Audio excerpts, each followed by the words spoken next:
Welcome back guys to the ADHD Insights channel. Today we're going to be discussing dopamine and its effects on the ADHD brain. So how do we boost our dopamine naturally without the use of medication? Well, first let me explain to you guys how dopamine works with our ADHD brain and how it all connects to our drive and motivation. You see, well, here is dopamine and here is our brain. There is a base level of dopamine that your brain will function at. Neurotypicals seem to have a very higher baseline than those of us with ADHD. So we look at this baseline of dopamine. If we do an activity such as running, eating fast food, maybe hanging out with friends, it will then boost our baseline dopamine up. See, dopamine has everything to do with how you feel, act, and your motivation towards conquering challenges in your life and how much you participate actively within your life. And this is why with ADHD, half the time you feel so fatigued. You feel like you have no motivation to do these hard tasks, even though deep down you desire to do them. No matter how much you want to do it, especially with ADHD, you cannot find that level of motivation to then go and complete the task. And this is why I like to say in a lot of my videos, ADHD needs to be looked at as more as a dopamine deficiency disorder. Am I saying that's all it is? Of course not. But what I am trying to get through to you guys is that that is our main issue with our ADHD brain. We are such low baseline of dopamine that we need to spike that up.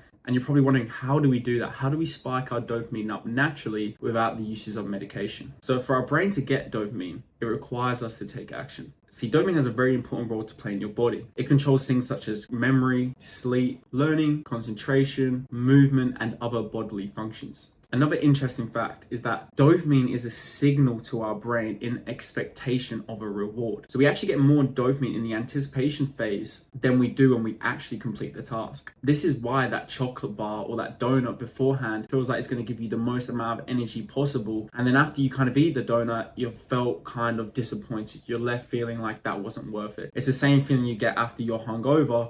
The night before you were so excited to go out drinking with your friends, catch up with everybody, but then the next day you wake up, obviously due to the effects of alcohol, feeling hungover, your dopamine is now dropped again below baseline like we spoke about. So like I said, how do we fix this? How do we understand our dopamine, especially with our ADHD? My first important tip is to make sure you are exercising daily. I mean that, daily. It needs to be half an hour to 45 minutes a day. So how I would structure this is when you wake up, go for a run, go for a walk, head to the gym, do something that is going to get your body moving, your heart pumping, the blood racing around your body. This is going to start your day off with a very high dopamine boost, but a natural one. It's not using a vape, it's not drinking some coffee, it is using a natural source of dopamine. Like I spoke about in many videos, the effects of exercise on the brain and on dopamine is crazy. It can give you a 2 to 3 times boost and actually last up to 2 to 3 hours after the exercise has taken place. So say if you went for a run at around 9 a.m., that dopamine hit would last you until around midday, 1 p.m. And that is crazy. A lot of us tend to have crashes even before that, around 11 a.m. where our brain kind of shuts down and gets a bit slow. A clean diet is also essential, guys. You need lots of protein. Protein is what is feeding the neurotransmitters in your brain. So again, guys, a clean diet with lots of protein. This is super essential for somebody with ADHD. If you want that prolonged energy and that prolonged dopamine boost, make sure that you are eating a high protein diet, something that is going to be natural and healthy, not some fast food, not some shitty processed shit. We try go for whole foods, natural, clean sources of protein.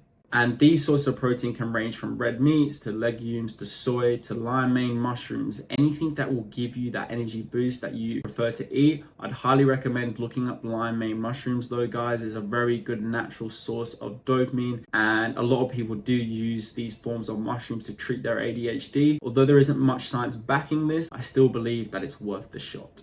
Now, another important one is getting outside in the sun. Vitamin D is so essential for all human beings, especially us with ADHD. It helps to rise test levels in men. So if you're a man, your testosterone is based upon the sun. You need to see sunlight. So if you're staying in your room all day and you're not getting outside, you're first going to feel low, your dopamine will drop, your testosterone will probably drop as well, and that will leave you feeling very unsatisfied with your day. And guys, my last tip is ice cold showers in the morning. I never used to do this, and I've recently implemented it. When I first started doing the ice cold showers, I could only do them for 30 seconds after my warm shower. I've now built this tolerance up to around the 2-minute mark, and I'm currently aiming for the 5-minute goal by the end of the year. 2 minutes in the cold shower, right at the end of my shower or at the start. It just wakes you up and it gives you an insane amount of dopamine. I'll put it on screen here as you can see, the dopamine increase and the studies behind it are insane. So I really highly recommend this one, guys. It's a very good natural way of boosting that dopamine. I've left down below a very basic daily routine that you could follow. And if you just followed 50% of it, your day would be 100% better than your normal average day. And I truly mean that. If you only followed 50% of this morning routine I'm going to give you guys, and it's super simple, super to the point, there's not heaps of steps. It tells you exactly what you got to do at what time. If you can just follow 50% of this, I guarantee you,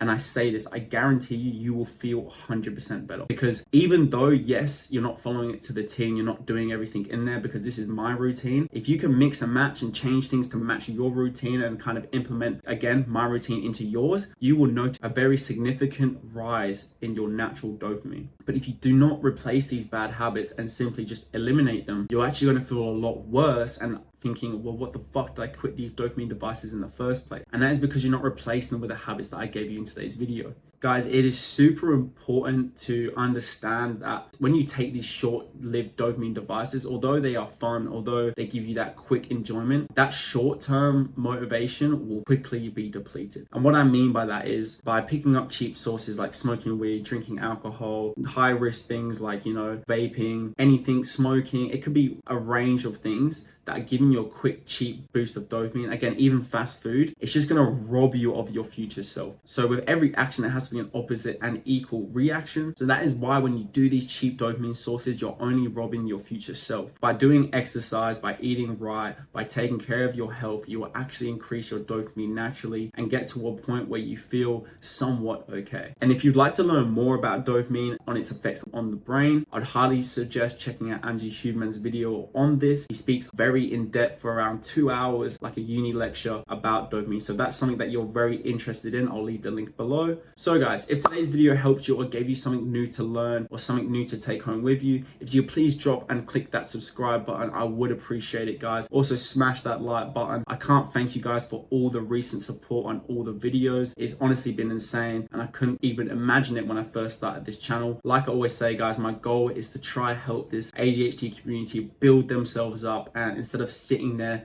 with this self-doubt, with this self-negative talk, I want to change that. I want to change the way that we look at ADHD. I want to change the way that we see ADHD. I'm sick of people thinking it's not real. I'm sick of people thinking it's a joke. This is some serious shit and it really does affect a lot of people around the world. So if you guys could please just share this video to a friend that is struggling, I would honestly appreciate it. The more people that see this, the more people I can help, and that is purely the goal with this channel, guys. Apart from that, if you enjoyed the video, don't forget to smash the like button, hit that subscribe button, and I'll catch you on the next video, guys. Peace.